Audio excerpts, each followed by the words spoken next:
Scene start होता है कोहरे से भरे कैनियन से, जहां सुबह सुबह शाओलिन और शौकीन अपने फादर मतलब जियो से मिलने आए थे। क्योंकि वुल्फ अभी तक सबमिट नहीं किए थे और बहुत शोर मचा रहे थे, तो जियो उनको ब्रांड से मार रहा था। प्रिजनर्स पे कोड़े बरसते देख शौकीन रुकती है और उनको बुली ना करने को बोलती है। जहां साउथ किंग बिना डरे और उसके प्रिजन में घुस के उनको मलहम पट्टी लगा रही थी, वहीं सावली हनीपोर्ट ब्लेजर से बेजकी के लिए लड़ रही थी। हरिपदा जो बंधे गए ब्रांचेस को कुतर के फ्री हो गया था और जालिम से लड़ रहा था, उसको जियो फिर से बांध देता है। अभी तक शोर मचाते वुल्फ्स को प्यार से टेम करने वाली शौकीन और उसके स्किल को देख जियो सरप्राइज था। मॉन्स्टर्स, बीस्ट और लड़कियों के बीच पनपती रिलेशन को देखकर सरप्राइज था। इंसानों को नफरत करने वाले बीस्ट शाओलिन और शौकीन को ट्रस्ट कर रहे थे, उनसे मिलने लगे थे। अनबीस्ट और दो लड़कियों के साथ जियो अपने लाइफ को एंजॉय करने लगा था। एक तरीके से उन लोगों को जियो अपना न्यू फैमिली बना चुका था, पर उनकी खुशी को ग्रहण लगने वाला था। एंड की गुफाओं से उन सब पर कोई नजर रख रहा था। सीन शिफ्ट होता है इंसानी गांव पर, जहां शाओलिन और सांवली हंसते हंसते कहीं जा रही थी। दोनों लड़कियों की खुशी को देख उनका ग्रैंडपा भी खुश हो रहा था, क्योंकि लड़कियों के फादर के मरने के बाद पहली बार लड़कियां इतनी खुश थी। पर जंगल के अंदर लड़कियों के बार बार जाने पे ग्रैंडपा थोड़ा परेशान भी था, क्योंकि जंगल होम था मुस्ट्रिप्टेड बीस्ट का।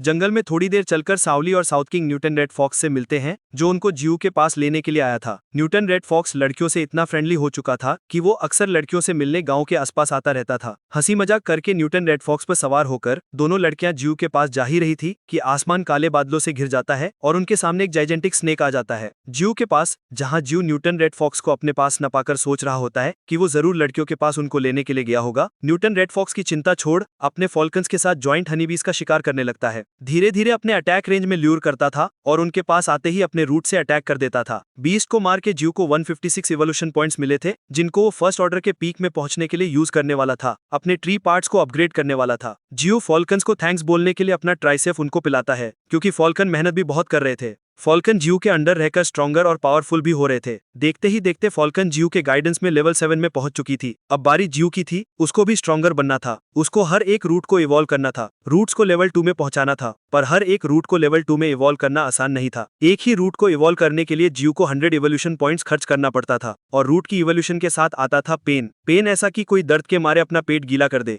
पर पेन से ही ना जियो के लिए फायदेमंद रहा। जियो का एक रूट अब एक पावरफुल सेंटीपेड जैसा बन चुका था। रूट इतना बड़ा और खौफनाक बन गया था कि आसपास के मॉन्स्टर बीस्ट भी रूट को थर थर कांप रहे थे। वो अपने लेवल 2 के रूट के पावर को टेस्ट करने के लिए उसे 1 किलोमीटर रेडियस में रिलीज कर देता है। 1 किलोमीटर की एरिया में रूट टहलका मचाते हुए हर एक जियो को निगल लेता है। एक साथ इतने सारे बीस्ट को मार जियो 210 पॉइंट्स चुटकियों में कलेक्ट कर लेता है। क्योंकि लेवल 2 का रूट फर्स्ट ऑर्डर की सबसे बड़ी डेवलपमेंट थी, उसकी अपनी कुछ स्किल भी थी। लेवल 2 के रूट के साथ पब एनिमीज को खाकर न्यूट्रिशन में डायरेक्टली कन्वर्ट कर सकता था और 1 किलोमीटर की रेंज के अंदर अप्रोचिंग एनिमीज को डिटेक्ट भी कर सकता था। जियो के लिए लेवल 2 का रूट अब सबसे बड़ा हथियार था, और इस पावर के साथ जियो फर्स्ट ऑर्डर के बीस्ट से लड़ने के लिए तैयार था। जियो की इस डेवलपमेंट को देख उसके कैद किए गए ज्यादातर बीस्ट उसको सबमिट कर देते हैं, ओबीडियंट बन जाते हैं। सिर्फ हनीपॉट ब्लेजर को छोड़, जो अभी भी रेजिस्टर था और दोनों सिस्टर से खाने का इंतजार कर रहा था। सुबह से शाम तक जब दोनों सिस्टर और न्यूटन रेड फॉक्स नहीं आती, तो जियो परेशान होने लगता है और अपने फॉल्कन्स को तीनों की स्काउटिंग करने के लिए बोल ही रहा होता है कि न्यूटन रेड फॉक्स अधमरी हालत में जियो के पास आकर गिर जाता है। तुरंत जियो फॉक्स को अपने ट्री सबसे लाइफ से हील करता है, और जब जियो को पता चलता है कि उसकी ये हालत तो मोहॉक स्नेक ने किया है और शाओलिन और शौकीन ब्यू टू ए मोहॉक स्नेक के चंगुल में है, बहुत घायल हो चुके हैं, तो जियो गुस्से में आ जाता है। वो अपनी पूरी ताकत सीटोमोहॉक स्नेक की तरफ गुस्से में बढ़ाने लगता है। दूसरी तरफ स्नेक अपनी दांतों को शॉकिंग में गड़ा चुका था। वो शौकीन को निगलने ही वाला था कि एक जाइजेंटिक रूट का जोरदार मार खाके 100 मीटर दूर पीछे जा गिरता है। अपने लेवल 2 के सेंटीपेड जैसे रूट से वो पीछे खड़े कर जियो शॉकिंग को जगड़ के अपने पास ले आता है। टुआमाहॉक स्नेक जियो का स्पिरिचुअल एनर्जी चख चुका था। टुआमाहॉक स्नेक जियो को मार के सारे स्पिरिचुअल एनर्जी को डिवोर करना चाहता था, पर जियो अब स्ट्रॉन्ग बन चुका था, इतना स्ट्रॉन्ग कि टुआमाहॉक स्नेक जियो के सामने कुछ नहीं था। जियो से जीतने की उम्मीद छोड़ के फिर से वहां से भाग जाता है। दूसरी ओर जियो इंटेंस पेन महसूस कर रहा था, फिजिकल नहीं बल्कि इमोशनली। ये हालत देख जियो बहुत दुखी हो रहा था। सिर्फ वही नहीं, सारे बीस्ट जिनसे वो जुड़ चुकी थी उदास हो गए थे। जियो शॉकिंग को हील करने की कोशिश करता है, अपने लाइफ एसेंस को बार बार पिलाता है, अपने 10 इवोल्यूशन पॉइंट्स खर्च करके खुद की लाइफ एसेंस को शॉकिंग के साथ इन्फ्यूज भी करता है, बार बार करता है। शॉकिंग को ठीक करने के लिए जियो अपने सारे इवोल्यूशन पॉइंट्स को खर्च कर देता है, पर कोई फायदा नहीं होता। शौकीन नहीं उठती, उसकी दिल की धड़कन बंद हो चुकी थी, वो मर चुकी थी। जहां शौकिंग मर चुकी थी वहीं शाओलिन की हालत भी कुछ अच्छी नहीं थी। अपने फॉल्कन से जियो को पता चलता है कि शाओलिन की बॉडी को इंसानों ने रेस्क्यू कर लिया था, पर सावली कोमा में थी और मर भी सकती थी। जो बॉन्डिंग लड़कियों ने थोड़े से टाइम में जियो से बनाई थी, प्यार का बॉन्डिंग, इमोशन का बॉन्डिंग, अब अपना असर दिखाने लगा था। सारे बीस्ट गुस्से से चिल्ला रहे थे। सारे जियू को अपने कैद से रिलीज कर देता है, बदला लेने के लिए निकल पड़ता है। जियू का बीस्ट आर्मी और टॉमाहॉक स्नेक युद्ध शुरू हो जाता है। सीन स्टार्ट होता है बहुत सारे धमाकों से। धमाका टॉमाहॉक स्नेक और गुस्से से भरे मॉन्स्टरस बीस्ट के लड़ने से हो रहा था। लड़ाई जिसमें जियू के सारे बीस्ट अपनी जिंदगी को दांव पे लगा दिए थे और चारों तरफ स्नेक को अटैक पे अटैक किए जा रहे थे। लड़ाई में साइज मैटर करता था, जितना बड़ा साइज उतना ज्यादा उसका स्ट्रेंथ था और टॉमाहॉक स्नेक जाइजेंटिक था अपनी बेशुमार ताकत से। टॉमाहॉक स्नेक लड़ाई में अपर हैंड का रहा था, जहां व्हाइट स्नेक जो लेवल 3 में था और टॉमाहॉक स्नेक को हवाई हमले करने वाला था, उसे स्नेक आसानी से अपने दांतों से पकड़ लेता है और जमीन में पटक देता है। वहीं लेवल 2 का ब्लॉक का वो भी पीछे नहीं रहता, हाई स्पीड से ब्लॉक का और टॉमाहॉक स्नेक को टक्कर मारता है। स्नेक की जाइजेंटिक बॉडी पे कोके अटैक का कोई असर नहीं होता, उल्टा ब्लॉक को कहीं सीन टूट जाता है। शाओलिन को याद करते हुए, उसके साथ बीते पल को याद करते हुए रोते हुए लेवल 3 का हनीपॉट ब्लेजर स्नेक के ऊपर चढ़ चुका था। अपने तेज तरह लोहे जैसे क्लॉथ से टॉमाहॉक स्नेक पे अटैक करने लगा था, उसको अपनी पहने दांतों से चबाने लगा था। इतने अटैक से बस हनीपॉट ब्लेजर बस उसका एक ही स्किल को ही उखाड़ पाया था और स्नेक के तेल की जोरदार अटैक से वो नीचे गिर गया था। ये सब देख उर्फ कैसे पीछे रहते। जिन उल्फ को शाओलिन प्यार से खिलाती पिलाती थी, जिनको मलहम पट्टी करती थी, वो उल्फ टॉमाहॉक स्नेक को चारों तरफ से घेर लिए थे। कोई टोस ने आंख कान कोटा, कोई उसके गर्दन को दांतों से पकड़ लिया था। इतने अटैक के बावजूद भी स्नेक अपने पूरे पावर में था और कुंडली मार के उल्फ को अपने ऊपर से घेर दिया था। वो थोड़ा बहुत घायल जरूर हुआ था, पर इतने छोटे छोटे घाव से इसको कोई फर्क नहीं पड़ने वाला था। उसी तरह म्यूटेंट रेड फॉक्स जो लड़कियों से सबसे ज्यादा जुड़ा था, जो टॉमाहॉक स्नेक का पुराना दुश्मन था, जो टॉमाहॉक स्नेक से एक बार नहीं बल्कि 3 बार लड़ चुका था, अब नेक्स्ट मैच में उतर चुका था। पिछली बार न्यूटन रेड फॉक्स वीक था, इसलिए लड़कियों को डिफेंड नहीं कर पाया था, पर अब वो गुस्से से आग बबूला हो रहा था। वो फायर से इग्नाइट होकर जल रहा था। Tomahawk snake Newton red fox को देख समझ चुका था कि इस बार अगर फॉक्स को वो जाने देता है तो अगली बार एक बड़ी मुसीबत बन के आएगा, उसका डेंजर लेवल बढ़ जाएगा। जहां tomahawk snake Newton red fox को जल्द से जल्द मारने के लिए अपना मुंह खोल के उसे निगलना चाहता था, उसे दसना चाहता था, वहीं म्यूटन रेड फॉक्स स्नेक अटैक्स को डॉज करके स्नेक के सर पे अपने दांतों और क्लॉज से हमला कर दिया था। दोनों शिकारी आपस में जूझने लगे थे। न्यूटन रेड फॉक्स जहां अपने क्लॉज और मजबूत जबड़े के साथ शिकार करने के लिए बना था, वहीं टॉमाहॉक स्नेक अपने डायमंड लेदर स्केल के साथ, अपने पॉइजनस फैंग के साथ और अपने एक्स जैसे तेल और सर के साथ शिकार को 2 पहलों में मार सकता था। टॉमाहॉक स्नेक केन्या के फूड चेन में सबसे ऊपर था। जहां tomahawk snake Newton red fox पे भारी पड़ रहा था, वहीं पेरी ग्रीन फॉल्कन्स लड़ाई के मैदान में आ चुके थे। द पेरी ग्रीन बचपन से जियू को अपने फादर के रूप में देखे थे। द गू जो फॉल्कन्स को छोटे चूजों से चिड़ियों में तब्दील किया था। जियू जो दुख सुख में फॉल्कन का हिस्सा था, उसी जियू को टॉमाहॉक स्नेक ने चोट पहुंचाया था, उसे दुख पहुंचा था और ये फॉल्कन्स बिल्कुल बर्दाश्त नहीं कर सकते थे। द फुल स्पीड के साथ टॉमाहॉक स्नेक पे टूट पड़ते हैं। स्पीड इतना कि आसपास के इलाके में तूफान आ गया। स्पीड इतना कि पास खड़ा न्यूटन रेड फॉक्स दूर जा गिरा। स्नेक की डायमंड लेदर स्केल को तोड़ते हुए टॉमाहॉक स्नेक को हवा में उड़ते हुए स्नेक को कई जगह से घायल कर दिए। उसको भारती पर उसका प्राइस बहुत ज्यादा था। इतने स्पीड में उड़ने की वजह से, फिक्शन की वजह से फॉल्कन अदमारी हालत में आई और वो नीचे बेजान होकर गिर गए। माहौल थोड़ा शांत हो गया था। जोरदार हवाई हमले की वजह से टॉमाहॉक स्नेक बेहोश हो गिरा था, पर ज्यादा देर शांति नहीं रही। जहां दूसरे 20 बेहोश हो गिरे थे, वहीं टॉमाहॉक स्नेक उठ खड़ा हुआ और घायल म्यूटन रेड फॉक्स पे हमला करने ही वाला था कि उसके अटैक को कोई बीच में रोक लिया था। उसके एक्स जैसे तेल को कोई पकड़ लिया था, जिसे देख टॉमाहॉक स्नेक का सिक्स सेंस उसे चिल्ला चिल्ला के वहां से भागने को बोल रहा था। गू बैटल जोन में पहुंच चुका था। अपने बीस्ट को, अपनी फैमिली को इस हालत में देख जियू गुस्से से लाल हो रहा था। कुल्हाड़ी और पेड़ के बीच बैटल शुरू हो गया था, पर इस बार शिकारी खुद शिकार बनने वाला था। अपने लेवल 2 और लेवल 1 के रूट से जियू को जकड़ लिया था। इस बार टॉमाहॉक स्नेक भाग नहीं सकता था। अपनी पूरी ताकत लगा के जियू टॉमाहॉक स्नेक को हवा में उठा के जमीन में पटक देता है। जियू टॉमाहॉक स्नेक से बहुत ज्यादा नफरत करता था। स्नेक जिसने उसके 2 फैमिली मेंबर्स को मारा, उसे वहां से जिंदा नहीं भेजने वाला था। टॉमाहॉक स्नेक जियू के रूट से फिसलकर जियू को बांध देता है। जियू को अपनी कुंडली में कस देता है, पर जियू अब स्ट्रॉन्गर बन चुका था। जियू की हर एक रूट स्नेक की डायमंड स्केल को तोड़ते हुए तलवार की तरह घुसते हुए बॉडी के आर पार हो जाते हैं। स्नेक बेहतरी तरह वार पे वार करते हैं। शाओलिन और साउथ किंग के बारे में सोचते सोचते रूट्स को एक फिस्ट में ट्रांसफॉर्म कर देता है और टॉमाहॉक स्नेक को पंच पे पंच मारने लगता है। उसे स्नेक को इतनी आसानी से नहीं मारने वाला था। उसे वो तड़पा तड़पा के मरने वाला था। उसकी हर एक फैमिली मेंबर्स का बदला लेने वाला था। वो अधमरी स्नेक को जोरदार कोड़े मार मार के, पंच मार मार के तितली उड़ा देता है। इस दुनिया में बस स्ट्रॉन्ग ही पलट सकते हैं और वीक स्ट्रॉन्ग के द्वारा मारे जाते हैं, खाए जाते हैं। इसलिए टॉमाहॉक ने टॉमाहॉक स्नेक को मार दिया था। उनको खाना चाहता था। फूड चेन के ये रूल को जियू अच्छी तरह से जानता था, पर फिर भी वो दुखी था। वो रो रहा था। सिर्फ वही नहीं, उसकी बीस भी रो रहे थे। वो लड़कियों को याद कर रहे थे। गवर्नमेंट बिल्डिंग पर जहां बताया जा रहा था कि पेनाइस आइलैंड पर एक्सीडेंट पे एक्सीडेंट हो रहे थे, टेक्निकल के चिप को निकल जाना और म्यूटेंट कोन को आसमान पे हमेशा चक्कर लगाना, वही पेनाइस के पास हो रहा था। उनके रिसर्चर्स के कैलकुलेशन से उनको पता चला था कि 5000 स्पिरिचुअल पावर वाले 20 धीरे धीरे बढ़ रहे थे, फैल रहे थे, क्योंकि 1000 स्पिरिचुअल पावर वाले 20 सोल्जर के लिए खतरे थे और 5000 स्पिरिचुअल पावर वाले 20 पूरे बटालियन के लिए खतरे थे। इसीलिए रिसर्चर्स का इंचार्ज सबको म्यूटेंट 20 के बारे में पता करने को बोल ही रहा था कि सारे कंप्यूटर से वार्निंग मैसेज आने लगते हैं। वार्निंग क्योंकि डीप फॉरेस्ट में 1800 स्पिरिचुअल पावर वाला 20 डिटेक्ट हो गया था। एक ऐसा 20 जो इंसानियत को खत्म कर सकता था। सीन शुरू होता है पूनम की रात से, जब पूनम का चांद पूरे कैनियन में अपनी रोशनी बिखेर रहा था, पर पूरे कैनियन और इंसानी गांव में सन्नाटा छाया हुआ था। उसी इंसानी गांव के पास एक लड़की की लाश मिलती है, साओ जिंग की लाश। इसे देख साओ जिंग के फैमिली वाले इमोशनल होकर फूट फूट कर रोने लगते हैं। यहाँ हमें पता चलता है कि म्यूटेटेड फॉक्स साओ जिंग की लाश को चिपक कर उसके फैमिली के पास लेके गांव के पास रखा था। दूसरी तरफ कैनियन में चांदनी रात में सारे बीस्ट यूजी यू के पास इकट्ठे हुए थे। दगू सबको लड़ाई में उसका साथ देने के लिए थैंक यू बोल सारे बीस्ट को अपना ट्राई से पिला रहा था। ट्री सैप जिसकी वजह से ये लड़ाई हुई थी, जिसको पीने के लिए तो ऑनमिक ने यूजी यू से भी लड़ने को तैयार था। अब सारे बीस्ट को मिल रहा था, हर पीके पे एक लेवल में इवॉल्व हो रहे थे। दी इवोल्यूशन के साथ वो बड़े और पावरफुल भी हो रहे थे, उनको न्यू स्किल्स मिल रहे थे। जहाँ ब्लैक काउ इवॉल्व होकर म्यूटेटेड बाइसन में तब्दील हो गया था।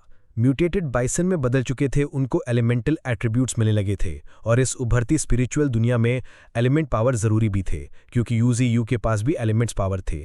बीस्ट ने बहुत कुछ खोया था, तो महक स्नेक की लड़ाई में मॉन्स्टर्स बीस्ट अपनी जान तक लगा दिए थे, इसलिए यूजी यू ने सबको फ्री कर दिया था, उनको वहां से जाने को बोल दिया था। पर बीस्ट जीव को छोड़ जाते नहीं, सारे बीस्ट जीव के सामने झुक गए थे और उसका साथ हमेशा देने का सोच लिया था। यूजी यू को अपना मास्टर बना लिया था, उसको अपनी फैमिली बना लिया था। ये सब देख यूजी यू इमोशनल हो गया था। यूजी यू भी सबको अपने छांव में रखना चाहता था, उनको प्रोटेक्ट करना चाहता था, उनको बढ़ते देखना चाहता था। दुनिया बहुत बड़ी थी और उसे बड़ी सी दुनिया की बहुत सारी चीज़ों को वो अभी तक नहीं जानते थे। उसी बड़ी दुनिया के खतरों के बारे में वो नहीं जानते थे, पर स्ट्रॉन्गर बनकर एकजुट होकर उसे बड़ी सी दुनिया के लिए अपने आप को प्रिपेयर वो ज़रूर कर सकते थे। तो मैक स्नेक से लड़ाई खत्म हो चुकी थी, पर माहौल को देखकर लग रहा था कि बैटल कभी हुआ ही नहीं था। सारे बीस्ट को अपने पास देख यूजी यू खुश हो रहा था, अपने फैमिली को अपने पास देख खुश हो रहा था। कैनियन की एरिया में अब यूजी यू का राज चल रहा था और अपने सारे बीस्ट को वो कुछ ना कुछ रिस्पॉन्सिबिलिटीज़ दे दिया था, कुछ ना कुछ काम पे लगा दिया था। जैसे विजिल आसमान की पेट्रोल करते रहते थे, वहीं बायस एंड क्रेन और मंकी बैटल फील्ड से बड़े बड़े पत्थर हटा रहे थे और म्यूटेटेड फॉक्स सबकी निगरानी कर रहा था। वो एक गार्डियन बना था। सारे बीस्ट को छोड़ वहाँ एक ऐसा बीस्ट भी था जो कुछ काम नहीं कर रहा था, बस उसरा रहा था। और इसी आदत की वजह से यूजी यू से हमेशा वो मार भी खाता रहता था। वो थानेपत बैजर जो हमेशा यूजी यू से लड़ता झगड़ता रहता था। हनीपैथ यूजी यू झगड़ा कर ही रहे थे कि यूजी यू को एक तेज़ा रोशनी दिखता है। वो सन तो नहीं था, पर सन की तरफ ब्राइट ज़रूर था। देखते ही देखते वो लाइट यूजी यू की तरफ बढ़ने लगी थी, अपनी तरफ। लाइट की इस गोले को उस तरह से फुल स्पीड में आते देख यूजी यू घबरा जाता है। लाइट को अपने वाइंड और ब्रांचेस से रोकने की कोशिश करता है, तो लाइट पर कोई असर नहीं होता। लाइट फुल स्पीड से यूजी यू के रूप में ठहर जाती है और एक टाइनी ह्यूमनॉइड का रूप ले लेती है। यहाँ पर हमें पता चलता है कि वो स्पिरिट छाओजिंग थी, क्योंकि यूजी यू छाओजिंग की बॉडी को अपने लाइफ एसेंस के साथ यूज़ किया था। उसे अपना ट्री से पिलाया था, तो छाओजिंग मरने के बाद एक न्यूट्रल सोल स्पिरिट में ट्रांसफॉर्म हो चुकी थी। और क्यों कर सकता था? तो छाओजिंग स्पिरिट नरिशमेंट पाने के लिए, नरिशमेंट एब्जॉर्व करने के लिए यूजी यू के रूट्स पे आके ठहरी थी। साओजिंग यहाँ पर एक ऐसा स्पिरिट बन चुकी थी जिस पर फिजिकल अटैक्स का कोई असर नहीं होता था और वीकनेस की वो टेलीपैथी पावर भी एक्वायर कर सकती थी। रूट्स पे स्पिरिचुअल पावर एब्जॉर्ब करके छाओजिंग स्पिरिट बनके पहली बार अपनी आंखें खोली थी और अपने सामने यूजी यू को पाया था। इसलिए यूजी यू को अपने मास्टर के रूप में इम्प्रिंट कर चुकी थी। क्योंकि छाओजिंग की स्पिरिट को अपने प्रीवियस लाइफ के बारे में कुछ नहीं पता था, वो सब कुछ भूल चुकी थी।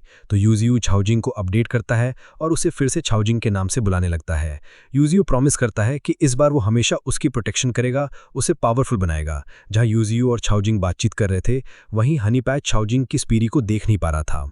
हनीपैथ छाओजिंग लालिया सोचने लगता है कि यूजी यू उसी से ही अच्छी अच्छी बातें बोल रहा है, वो शायद यूजी यू के लिए बहुत इंपॉर्टेंट है। हॉलीवुड से इतना अहमियत पाके खुश हो जाता है, शर्मा जाता है। वह छाओजिंग के सरदर्द से फटा जा रहा था क्योंकि उसे विजन सारे थे। हमें यहाँ पे पता चलता है कि छाओजिंग और साओजिंग ट्विंस थी। तो साओजिंग टेलीपैथी से अपनी ट्विन सिस्टर से जुड़ने लगी थी। पहली बार टेलीपैथी यूज़ करके साओजिंग जोरदार हेडेक महसूस कर रही थी। तो यूजी यू छाओजिंग की स्पिरिचुअल एनर्जी को स्टेबल करने के लिए अपना लाइफ एसेंस का ड्रॉपिंग उसके ऊपर डाल देता है। लाइफ एसेंस पाके साओजिंग देखते ही देखते ग्रो हो जाती है, उसकी पावर बढ़ जाती है। एक तरीके से अब वो एस्ट्रल प्रोजेक्शन करना सीख गई थी। छाओजिंग से टेलीपैथी से कनेक्ट होकर वो क्लियर विजन्स पाने लगी थी और एस्ट्रल प्रोजेक्शन यूज़ करके खुद को और यूजी यू को डायरेक्टली साओजिंग के रूम में ट्रांसपोर्ट कर लिया था। छाओजिंग इतनी पावरफुल हो रही थी कि अपनी टेलीपैथी से कॉम में रहने वाली छाओजिंग की बॉडी को वो पजेस कर रही थी, उसके बॉडी को मूव कर रही थी। पर उसकी भी एक लिमिट थी। थोड़ा बहुत पावर यूज़ करके छाओजिंग एग्जॉस्ट हो गई थी, अपने मैना को वो डिप्लीट कर दी थी। पर एनफ प्रैक्टिस और टाइम के साथ यूजी यू श्योर था कि छाओजिंग एक टाइम में छाओजिंग की बॉडी को लंबे टाइम तक पजेस कर पाएगी, उसे कंट्रोल कर पाएगी। जहाँ यूजी यू एक तरीके से एक स्पाई बनाने को सोच रहा था, वही रिसर्चर्स का एक टीम अपने स्क्वाड मेंबर्स के साथ कैनियन के इलाके में पहुंच चुका था। उनका नेक्स्ट टारगेट अब मिस्टी माउंटेन्स था। मिस्टी माउंटेन्स का कोई इन्फॉर्मेशन नहीं था क्योंकि मिस्टी माउंटेन्स के ज़्यादातर हिस्से को कोहरा हमेशा घेरे रखता था। तो रिसर्चर्स का ग्रुप मिस्टी माउंटेन के एक छोटे से गांव में जाने की सोचते हैं। सैटेलाइट ट्रैकिंग से वो लोग गांव को ढूंढ लेते हैं और बारिश में भीगते भीगते गांव की तरफ बढ़ने लगते हैं। वो अपने साथ लेके जा रहे थे वेपन्स, फायर पावर्स और सुपर ह्यूमंस का एक स्क्वाड, स्पिरिचुअल बीइंग से लड़ने के लिए। सुपर ह्यूमंस जिनका अवेकनिंग कंप्लीट हो चुका था, जो स्पिरिचुअल एनर्जी के साथ अपने आप को अडॉप्ट कर सकते थे और नॉर्मल ह्यूमन से कई गुना पावरफुल थे। सुपर ह्यूमंस जो अपने पावर्स को मॉन्स्टर से ह्यूमैनिटी को बचाने के लिए यूज करते थे। यहाँ हमें दो और कैरेक्टर से इंट्रोड्यूस किया जाता है। एक था पूरे फोर्स का कैप्टन, जो एक एनिमल डॉक्टर होने के साथ साथ एक रिसर्चर भी था, और दूसरा था यान गोयून, जो रिलीजन रिफॉर्मिस्ट जनरेशन का सुपर ह्यूमन था। गाड़ी से गांव में जाना नामुमकिन था क्योंकि गांव और उनकी गाड़ी के बीच एक पतला सा रास्ता था जिसे 4 व्हीलर्स पार नहीं कर सकता था। मजबूरी में रिसर्चर्स के स्क्वाड को गाड़ी पीछे छोड़ पैदल ही चुने गिने लोगों के साथ गांव की तरफ जाना पड़ा था। गांव के पास वो पहुंचे ही थे कि गांव से उनको लोगों की चीख सुनाई देती है। गांव की तरफ भागता है, विलेज की मदद करने के लिए भागता है। दूसरी तरफ शाओजिंग और यूजी यू ट्रेनिंग कर रहे थे, अपने लाइफ को एंजॉय कर रहे थे। देखते ही देखते शाओजिंग स्ट्रॉन्गर हो रही थी। अब वो इतनी पावरफुल हो गई थी कि टेलीपैथी से चीज़ों को वो मूव कर रही थी। और शाओजिंग को जल्द से जल्द स्ट्रॉन्गर बनना भी था क्योंकि टाइम का कोई भरोसा नहीं था। अगर कोई इंसान उसके एरिया में आ गया, उसको देख लिया, उसके फैमिली को चोट पहुंचाने की सोचे तो वो वॉर हो सकता था। पर अभी के लिए यूजियू वॉर नहीं चाहता था। वो चुप के रहना चाहता था, वो इवॉल्व होना चाहता था। अपने आप को छिपा के रखने के लिए उसका डेंस फॉग और हॉलुसिनेजेनिक स्किल उसका बेस्ट हथियार था, क्योंकि फॉग के अंदर विजिबिलिटी ना के बराबर थी और वो इतना पावरफुल हो चुका था कि पूरे सिटी को पैरालाइज कर सकता था।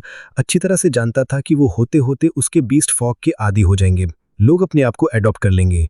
वो धीरे धीरे अपना एक किंगडम बना रहा था, फ्लोरा और फ्यूना का किंगडम, कुदरत का किंगडम, लैंड ऑफ फॉग का किंगडम। धीरे धीरे पूरा माउंटेन रेंज उनका होने वाला था। सीन सेट होता है जोरदार बारिश से, जहां शाओजिंग यूजी यू को कुछ बता रही थी। शाओजिंग गांव से कुछ अननोन स्पिरिचुअल एनर्जी को डिटेक्ट कर रही थी। गांव में कुछ मेहमान आए थे, कुछ इंट्रूडर लैंड ऑफ फॉग में घुस आए थे। 2 नए लोगों की बातें सुन यूजी यू टेंस हो जाता है।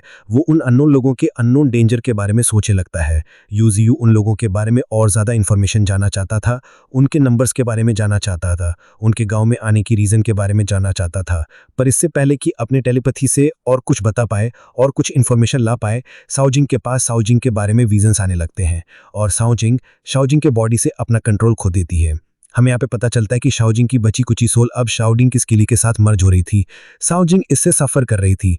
दोनों को हेल्प करने के लिए यूजियो अपना ट्री सैप्स को पिला देता है और ट्री सैप पी के शाओजिंग की स्पिरिट लेवल 3 से डायरेक्ट लेवल 5 पे पहुंच जाती है और वो अपनी बहन शाओजिंग के सोल को पूरी तरह से अपने में फ्यूज कर देती है।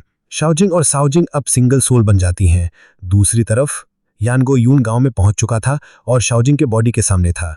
शाओजिंग के ग्रैंडपा शाओजिंग को कॉम से बाहर लाने के लिए यानगो यून से मदद मांग रहा था। शाओजिंग को चेक करते ही यानगो यून सरप्राइज हो जाता है। शाओजिंग की स्पिरिचुअल पावर को देख सरप्राइज हो जाता है क्योंकि शाओजिंग के चारों तरफ स्पिरिचुअल पार्टिकल्स मौजूद थे।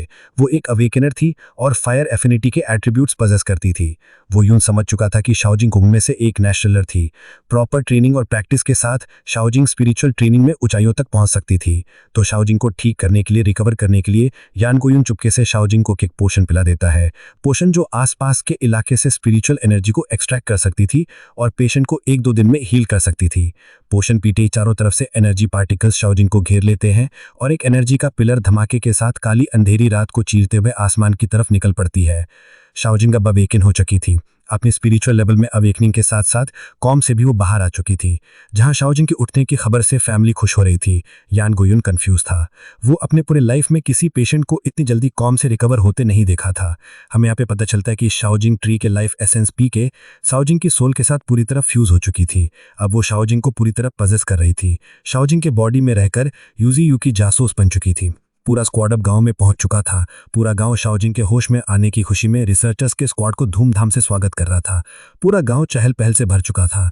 पार्टी में पूरे गांव के लोग एक साथ रिसर्चर्स के स्क्वाड के साथ खाना पीना कर रहे थे। वहीं शाओजिंग भी बैठी थी। शाओलिंग यूजीयू के कहने पर अपना काम शुरू करती थी, अपना जासूसी का काम, अपना इन्फॉर्मेशन एक्सट्रैक्ट करने का काम। यानगो यून से पूछती है कि उनकी स्क्वाड ऐसी सुनसान जगह पर क्यों आई थी, उनका यहाँ पर क्या काम था। तो शाओलिंग के क्वेश्चन का आंसर देते हुए यानगो यून बताता है कि वो लोग इस जगह पर रिसर्च करने के लिए आए थे, इन्वेस्टिगेशन करने के लिए आए थे, न्यूटन 20 के बारे में पता करने को आए थे। हमें यहाँ पर पता चलता है कि इंसानों के पास स्पिरिचुअल एनर्जी प्रेडिक्ट करने के लिए कुछ स्पेशल सैटेलाइट्स थे जो स्पिरिचुअल पावर के एब्नॉर्मैलिटी को डिटेक्ट कर सकते थे। सैटेलाइट पावर के लोकेशन तो बता सकते थे पर एक्यूरेटली उनको पिन पॉइंट नहीं कर सकते थे। रिसर्च स्क्वाड के हिसाब से अगर इस जगह पर स्पिरिचुअल अबनॉर्मैलिटी होगी तो पूरे एरिया को कैवेंडिन दिया जाएगा, गांव को पूरी तरह से खाली कर दिया जाएगा। सैटेलाइट के बारे में सुनते ही यूजीयू घबरा जाता है, पर जब यूजीयू को पता चलता है कि सैटेलाइट एक्यूरेटली कुछ बता नहीं पाता तो उसकी जान में जान आती है। यूजीयू श्योर हो जाता है कि स्पिरिचुअल अबनॉर्मैलिटी स्नेक की लड़ाई के दौरान डिटेक्ट हुआ होगा, क्योंकि पूरे कैनियन के एरिया को यूजीयू अपने डेंस फॉग से ढक के रखता है। इसीलिए वो लोग अभी तक इंसानों के हाथ नहीं लगे थे, वरना स्पिरिचुअल सैटेलाइट की वजह से यूजीयू और उसके 20 कप के टेस्ट सब्जेक्ट बन चुके होते। यूजीयू अब इंसानों से, उनके एडवांस मैकेनिज्म से, उनके टेक्नोलॉजी से घबराने लगता है। पर अगर इंसान उसके एरिया में आ गए, उसको ढूंढ लिया, उसकी फैमिली को चोट पहुंचा दिए, तो इंसान उसे कर्ज से नहीं बच पाएंगे। सीन शिफ्ट होता है गांव में, जहां सुबह सुबह पूरा स्क्वाड फॉरेस्ट के बारे में पता करने को निकला होता है। यहाँ जितना में पता चलता है कोई इसको एक्सप्लोर करके उसके स्पिरिचुअल लेवल को देखकर डिसाइड करने वाले थे। फॉरेस्ट के अंदर जाते स्क्वाड का विजिबिलिटी नाक के बराबर हो गया था। वो एक ही जगह पर बार बार घूमने लगे थे, वो कंफ्यूज होने लगे थे। 2 दिन तक पूरा स्क्वाड फॉरेस्ट के कोहरे में अटका रहा। वो जगह जगह मार्क छोड़ रहा था, पर कोहरे की वजह से सब मजबूर होकर गोल गोल घूम रहे थे। कोहरा उनके दिमाग के साथ खेलने लगा था। उसी कोहरे पर कोई उन पर नजर रखा हुआ था, उनकी हर हरकत पर कोई नजर गड़ाए हुए था और उसके जाल में फंसने का इंतजार कर रहा था। रिसर्चर्स का स्क्वाड जितना कैनियन की गहराई में जा रहा था, उतना ही कोहरा बढ़ता चला जा रहा था। उनको सिचुएशन डेंजरस लगने लगा था। तभी उनको एक वुल्फ की रोने की आवाज सुनाई देता है। आवाज को सुनते ही टीम का कैप्टन सारे स्क्वाड को अलर्ट कर देता है, क्योंकि इस गहरे कोहरे में अगर उसे अटैक कर भी दे तो उसे देखना नामुमकिन था, उससे अपने आप को बचाना नामुमकिन था। जहां सारे स्क्वाड में हथियार हाथ में लिए अपने आप को वुल्फ से बचाने की तैयारी कर रहे थे, वहीं गहरे कोहरे से एक बड़ा सा वुल्फ आकर स्क्वाड के कैप्टन को ही अपने दांतों में जकड़ लेता है, उसे अपना शिकार बना लेता है। 20 की पहचान करके कैप्टन को बचाने के लिए फोर्स म्यूटेंट वुल्फ पर गोलियों की बौछार कर देते हैं, पर म्यूटेंट वुल्फ पर गोलियों की कोई असर नहीं होता, उल्टा गोली सोल्जर्स पर ही वापस बाउंस हो जाता है। यानगोयुन अपने कैप्टन को इस तरह से मरने नहीं देने वाला था। यानगोयुन ने अपनी सुपर ह्यूमन ताकत को लगाकर म्यूटेंट वुल्फ पर कूद जाता है। अपनी जोरदार किक से म्यूटेंट वुल्फ को वो घायल कर देता है और अपने कैप्टन को वुल्फ के चंगुल से बचा लेता है। पर म्यूटेंट वुल्फ के लिए ये घाव कुछ भी नहीं था। वो तुरंत ही यानगोयुन पर अपने पंजों से हमला कर देता है और घायल करके कोहरे में गायब हो जाता है। एक सुपर ह्यूमन जो अपने पावर के लिए जाना जाता था, वो सुपर ह्यूमन एक मामूली बीच से हार रहा था। यानगोयुन कंफ्यूज होने लगता है। उसको लगने लगता है कि जैसे कोहरा उनको वार्निंग दे रहा हो, उनको वहां से भागने के लिए बोल रहा हो। यानगोयुन को लगने लगता है कि कोहरा म्यूटेंट बीस को फुल सपोर्ट कर रहा था, जैसे कि कोहरे का एक कॉन्शियसनेस था। देखते ही देखते दूसरा हमला कर देता है और उस पर गोलियों का कोई असर नहीं था और अपने तेज तरार पंजों से और नुकीले दांतों से कई सारे सोल्जर्स पर एक साथ हमला कर रहा था। अपने सोल्जर्स को बचाने के लिए यानगोयुन आर्मर पियर्सिंग बुलेट लॉन्च करने के लिए अपने सोल्जर्स को कमांड दे देता है। जोरदार ब्लास्ट से आर्मर पियर्सिंग बुलेट निकलता है और हनी बैजर की तरफ हाई स्पीड से जाने लगता है और एक धमाका होता है। क्योंकि हनी बैजर था तो उसे बुलेट से उसे वहीं मर जाना चाहिए था, पर ऐसा हुआ नहीं था और उसको आर्मर पियर्सिंग बुलेट से बचा लिया था। सोल्जर सिचुएशन की गंभीरता समझ चुकी थी, क्योंकि सामने एक नहीं बल्कि 4-4 म्यूटेंट वुल्फ्स खड़े खड़े घूर रहे थे।